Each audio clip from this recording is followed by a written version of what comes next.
তোমরা যারা আমাকে এক আল্লাহ বলে বিশ্বাস করেছো, তোমরা যারা আমাকে এক আল্লাহ বলে বিশ্বাস করেছো, তুমি বাঁচো।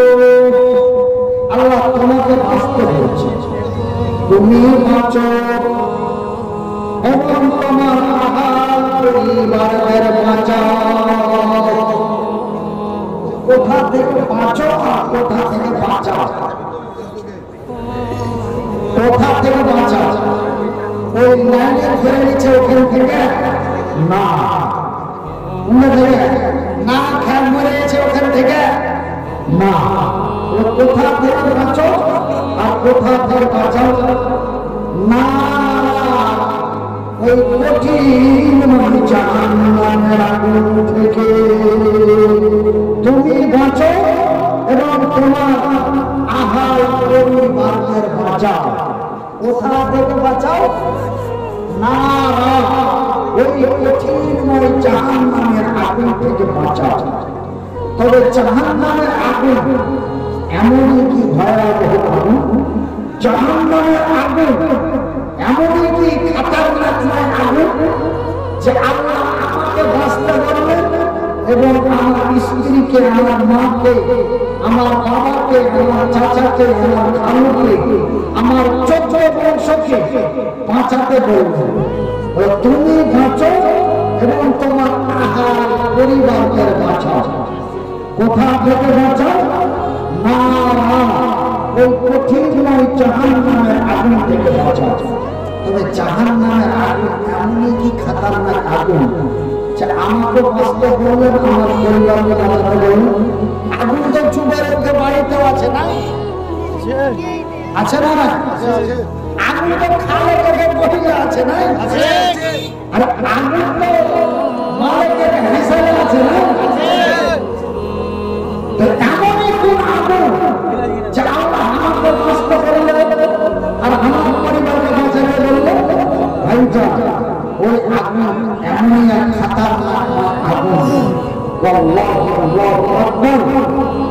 ভাইজান, মহান রব্বুল আলামিন জিবরাইলকে ডাক দিলেন, ওগো জিবরাইল,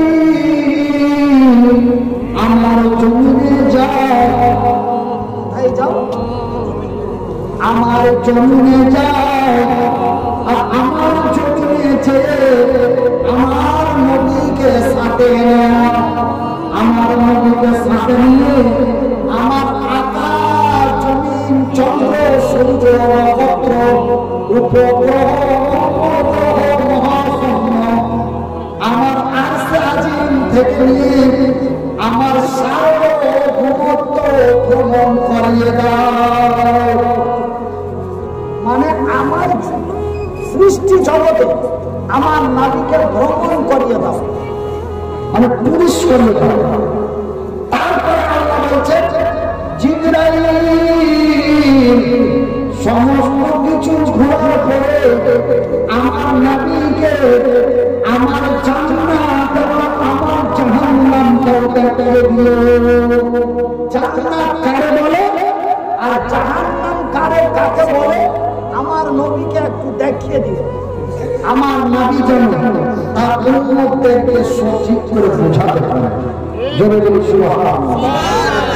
এইবার আমার ভাইরা, আমার পর্দা মুসলিম মায়েরা, আমার যুবক বন্ধুরা, এইবার আমার নবীকে জিবরাইল সঙ্গে করে আরশে আজিমে নিয়ে গেলেন। সমস্ত কিছু ভ্রমণ করার পরে এইবার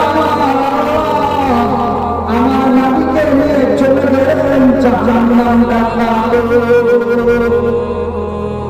কি দেখাতে নিয়ে গেল? জাহান্নাম দেখাতে নিয়ে গেল। যে আগুন থেকে আল্লাহ আপনাকে আমাকে বাঁচতে বললেন এবং বাঁচাতে বললেন, ওই জাহান্নাম দেখাতে নিয়ে চলছে। জাহান্নাম দেখাতে নিয়ে যাচ্ছেন।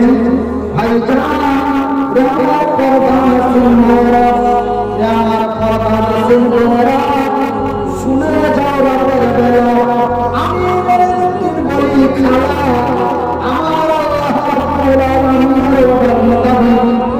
এইবার যখন জিবরাইল আমার নবীকে জাহান্নাম দর্শন করাতে নিয়ে যাচ্ছেন, যেতে যেতে যেতে যেতে যখন জাহান্নামের নিকটবর্তী জাহান্নামের ভিতর থেকে আওয়াজ পাওয়া যায়, একদম খতরনাক কিসের আওয়াজ?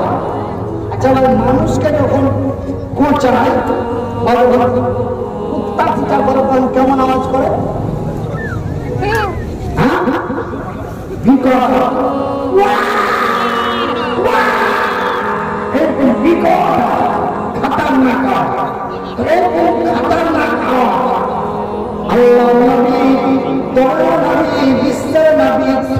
দাঁড়িয়ে গেলেন, দাঁড়িয়ে জিবরাইল গেলেন, জাহান্নামের ভিতর থেকে বিকট আওয়াজ পাওয়া যায়, এটা কিসের আওয়াজ? জিবরাইল বলেন, নবী গো, এটা জাহান্নামের আওয়াজ নয়, এটা জাহান্নামীদের আওয়াজ। কিসের আওয়াজ? জাহান্নামের। জাহান্নাম কথাটা আলাদা আর জাহান্নামী কথাটা আলাদা। তো জিবরাইল নবীকে বলছেন, নবী গো, এটা জাহান্নামের আওয়াজ নয়, এটা জাহান্নামীদের। কার আওয়াজ? একটু কথা বলুন, কার আওয়াজ? জাহান্নামীদের আওয়াজ।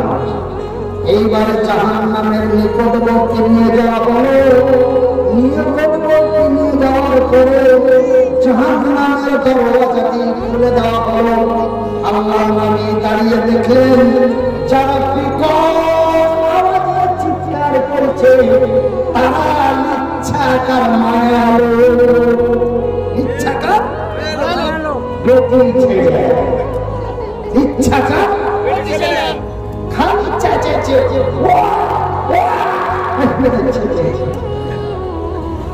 এবার তো পিঠছে, তার লেগে চেঁচেছে, আগুন যা পুড়াইছে তার লেগে চেঁচেছে না, কিসের লেগে চেঁচেছে?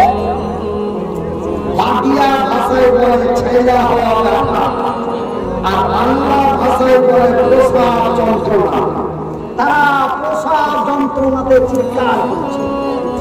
আমি স্পষ্ট বাংলা ভাষায় বলছি, যেহেতু আপনারা বিহার বাংলার সীমানার লোক, আপনারা বিহারের শেষ সীমানায় পড়েন। এখান থেকে 4 কিলোমিটার বাংলা আর এখান থেকে 1 কিলোমিটার বিহার। আপনারা বলরামপুর থানা, কাটিহার জেলার মানুষ নাকি? না আচ্ছা, তবে পিছন দিকে গেলে করম দিকে থানা নাকি? মানে এদিক থেকে ঘুরে ছিল বিহার বলে এদিক দেখাচ্ছে। যাই হোক, তো জাহান্নামের ভিতরে যে পেটি ছেলেগুলা চিল্লাইছে, তো ওরা প্রসাব যন্ত্রণায় চিৎকার করছে। এই কথা বুঝতে পেরেছেন মানা সাহেব? বাংলাদেশের চিটাগাঙে বলেছে, বাংলাদেশের চিটাগাঙে এই কথাটা কথায় কথায় বলে দিয়েছে।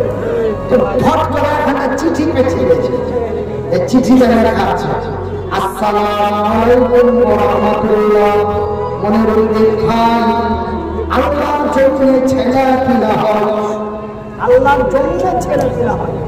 কেন এই দুনিয়াতে আমি আছি, করিমের বাবার সাথে বিয়ে হয়েছে, একটা মধুর মিলন হয়েছে, পেটে বাচ্চা হয়েছে, ওই বাচ্চা 9 মাস 10 মাস পরে প্রসব হয়। তো জাহান্নামের ভিতরে নাকি বিয়ে আছে, জাহান্নামের ভিতরে ছেলে বিয়ে হবে, এটা কথা, এটা বুঝছে। আমি বললাম, রে এই প্রশ্ন তোমার নয়, এই প্রশ্ন আমার নবী জিবরাইলকে বললেন, ওগো জিবরাইল,